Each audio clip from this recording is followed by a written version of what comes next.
નવસારીમાં ચેન લૂંટતી સમડીઓ પકડાઈ, 26 લૂંટની કરી કબૂલાત।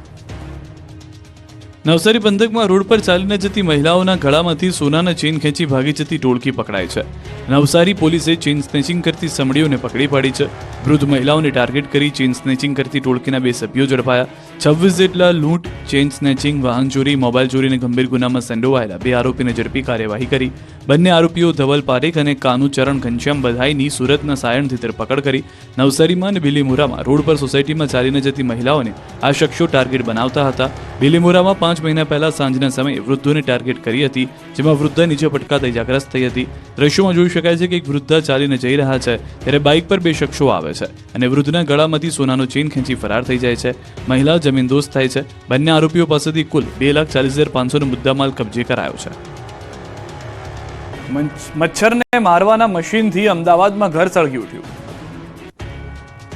જો તમે ઘરમાં મચ્છરો મારવાનું મશીન વાપરી રહ્યા હો તો સાવધાન થઈ જજો, કેમ કે અમદાવાદમાં મચ્છર મારવાના મશીનથી આખું ઘર સળગ્યું। અમદાવાદના ગોદરેજ ગાર્ડન સિટીમાં આવેલા વૃંદાવન બી વિંગ એપાર્ટમેન્ટના 12મા માળે એક ફ્લેટમાં આગ લાગી। મચ્છર મારવાની મશીનના કારણે આગ ફાટી નીકળી હતી અને તેના કારણે નાસભાગ મચી। ઘરમાં હાજર વ્યક્તિ સૂતા હતા ત્યારે આ ઘટના બની। મચ્છર મારવાના મશીનમાં તણખો થતા અચાનક આગ ભભૂકી ઉઠતા લોકો ડરી ગયા હતા। હાઈરાઇઝ બિલ્ડિંગમાંથી લોકો નીચે ઉતરી ગયા। તુરંત ફાયર વિભાગને જાણ કરવામાં આવી। તાત્કાલિક ફાયર વિભાગે પહોંચીને પાણીનો મારો કરી આગને કાબૂમાં કરી, પરંતુ સમય સૂચકતાના કારણે મોટી જાનહાનિ પણ ટળી ગઈ।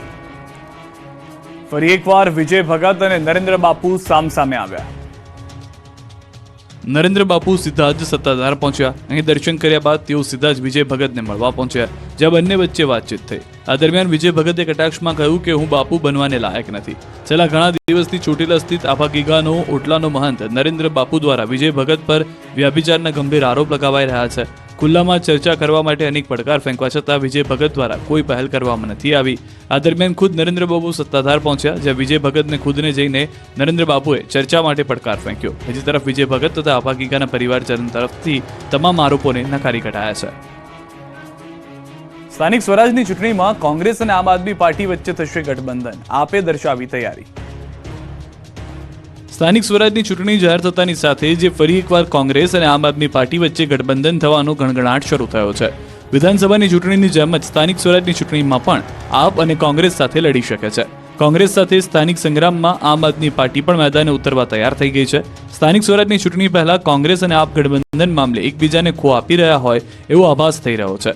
સ્થાનિક સ્વરાજની ચૂંટણી જાહેર થયા બાદ કોંગ્રેસ અને આપ બંને પાર્ટી એકબીજાના પ્રસ્તાવ આવવાની રાહ જોઈ રહી હોય એ પ્રકારના નિવેદન આવી રહ્યા છે। જો કે આમ આદમી પાર્ટીના પ્રદેશ પ્રમુખ ઈસુદાન ગઢવીએ મીડિયા સમક્ષ એવો દાવો કર્યો કે કોંગ્રેસ તૈયાર હોય તો અમે ગઠબંધન માટે તૈયાર છીએ। ઈસુદાને કહ્યું કે બંને પાર્ટીના ગઠબંધનથી સારા પરિણામ આવી શકે।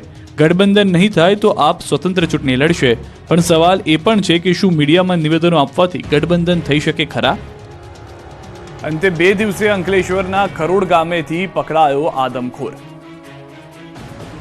અંતે 2 દિવસે અંકલેશ્વરના ખરોડ ગામેથી પકડાયો આદમખોર। અંકલેશ્વર તાલુકાના ખરોડ ગામમાં 2 દિવસથી આંટાફેરા કરતો દીપડો વન વિભાગે મૂકેલા પાંજરામાં પુરાતા ગ્રામજનોએ રાહતનો શ્વાસ લીધો। ભરૂચના ઝઘડિયા, વાલિયા અને નેત્રંગ સહિતના ટ્રાયબલ વિસ્તારોમાં વન્યજીવોની હાજરી નોંધાયા બાદ હવે અંકલેશ્વરના શહેરી વિસ્તાર નજીક પણ વન્યજીવો આવી ચડે છે। ત્યારે અંકલેશ્વર નજીકના ખરોડ ગામે દીપડો નજરે પડતા ગ્રામજનોમાં ફફડાટ ફેલાયો હતો। આ અંગેની જાણ વન વિભાગમાં કરવામાં આવી હતી। વન વિભાગે મારણ સાથે ગામની સીમમાં પાંજરા ગોઠવ્યા હતા, જે પાંજરામાં મારણનો શિકાર કરવા આવેલો દીપડો સવારે પાંજરે પુરાયો હતો। વન વિભાગ દ્વારા દીપડાને પકડી સુરક્ષિત જંગલ વિસ્તારમાં મુક્ત કરાયો। કદાવર દીપડો પાંજરે પુરાતા ગ્રામજનોએ રાહતનો શ્વાસ લીધો। નડિયાદમાં બાઇક ચાલક નીકળ્યો અને રોડ બેસી ગયો, પડ્યો મસ્ત મોટો ભૂવો। તમે ચોમાસામાં ભૂવા પડ્યાની ઘટનાઓ સાંભળી હશે, પરંતુ નડિયાદમાં ભર શિયાળે રોડ પર મસ્ત મોટો ભૂવો પડ્યો। નડિયાદના સોશિયલ ક્લબ રોડથી કબ્રસ્તાન ચોકડી થઈ એક્સપ્રેસ હાઈવેને જોડતા રોડ પર એક બાઇક ચાલક પૂરપાટ જઈ રહ્યો હતો, ત્યારે રોડની વચ્ચે જ ભૂવો પડી ગયો। બાઇક ચાલકનો આ મસ્ત મોટા ખાડામાં પડતા પડતા બચી ગયો। રોડ પર ભૂવો પડતા લોકોના ટોળા એકત્રિત થઈ ગયા। રોડ પર ટ્રાફિક જામ થઈ ગયો। પાલિકા તંત્રને જાણ કરવા છતાં કલાકો સુધી કોઈ અધિકારી ફરક્યા નહીં। ભૂવાને કોર્ડન પણ ન કર્યો, જેથી હજારો વાહન ચાલકો પડતા પડતા બચી ગયા। સ્થાનિકોએ ભૂવાની આજુબાજુ કચરા પેટીઓ મૂકી બેરિકેડ કર્યા। સુરતીઓ હેલ્મેટ પહેરવાની આદત પાડી દેજો, 15મી ફેબ્રુઆરીથી ડ્રાઈવ શરૂ થશે। સુરતી લાલાઓ, જો હેલ્મેટ પહેરવાની આદત ન હોય તો પાડી દેજો, નહીં તો હવે ખિસ્સું ખાલી થશે, કેમ કે લોકો વધુ ને વધુ હેલ્મેટ પહેરે તેને લઈને પોલીસ ખાસ હેલ્મેટ ડ્રાઈવ શરૂ કરશે। એટલે સુરતીઓએ 15મી ફેબ્રુઆરીથી હેલ્મેટ માટે તૈયારી રહેવું પડશે. સુરતમાં 15મી ફેબ્રુઆરીથી હેલ્મેટ ડ્રાઈવ શરૂ થશે. સુરત પોલીસ કમિશનરે વાહન ચાલકોને ચેતવણી આપી. કહ્યું 15 ફેબ્રુઆરીથી સુરતમાં હેલ્મેટ ન પહેરનાર ટુ વ્હીલર ચાલકો વિરુદ્ધ કડક કાર્યવાહી કરાશે. વાહન ચલાવતા હોય તેને અને પાછળ બેઠા હોય તેને પણ હેલ્મેટ પહેરવા અપીલ કરી છે. લોકોની સુરક્ષાને ધ્યાનમાં રાખી પોલીસે વાહન ચાલકોને નિઃશુલ્ક હેલ્મેટનું વિતરણ કર્યું. સુરતમાં પ્રજાસત્તાક પર્વની ઉજવણી દરમિયાન સુરત પોલીસ કમિશનરે હેલ્મેટ વિતરણ કર્યું. હેલ્મેટ કિંમતી નહીં પણ જીવન કિંમતીની સમજ અપાય. રાષ્ટ્રીય માર્ગ સલામતી માસની ઉજવણી અંતર્ગત સુરતમાં હેલ્મેટનું વિતરણ. સુરત જિલ્લામાં રાષ્ટ્રીય માર્ગ સલામતી માસની ઉજવણીના ભાગરૂપે કામરેજ 4 રસ્તા ખાતે એક મહત્વપૂર્ણ કાર્યક્રમનું આયોજન કરવામાં આવ્યું.